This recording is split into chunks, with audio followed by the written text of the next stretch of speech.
Olá, meu nome é Eduardo Pimentel, eu tenho 19 anos e sou aluna de Física na Faculdade de Ciências da Universidade de Lisboa.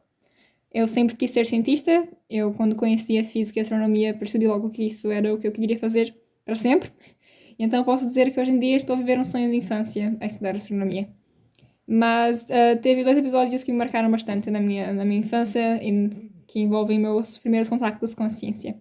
Quando eu estava no quarto ou no quinto ano, estávamos todos a falar sobre. Estávamos a aprender sobre a ciência pela primeira vez, de maneira bem superficial, estamos a falar sobre Newton, sobre Galileu e etc.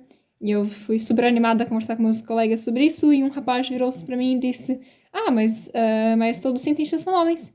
E então eu fiquei logo um pouquinho chocada com isso, porque como assim todo cientista é homem? Como assim, será que isto não é para mim? Obviamente que isto é mentira, não é?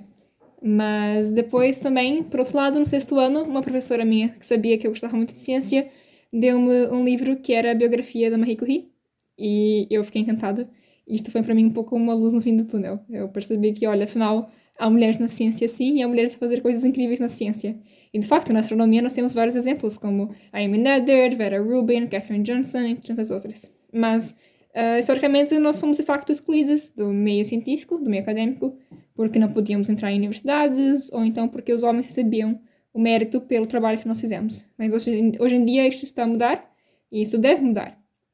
Por isso, toda vez que uma mulher entra para a ciência, toda vez que uma mulher se torna astrônoma, nós no fundo estamos a abrir caminho para as futuras astrônomas, para a próxima geração de mulheres cientistas.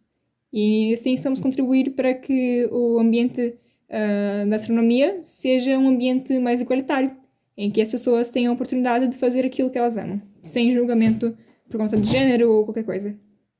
Então, o meu conselho para uma rapariga que queira estudar astronomia é descubra o que é que um astrônomo faz na vida real, como é que é o dia a dia e como é que é a vida e a realidade de um cientista, não é? E se isso é algo que te interessa, é algo que te atrai, estuda, tenha dedicação.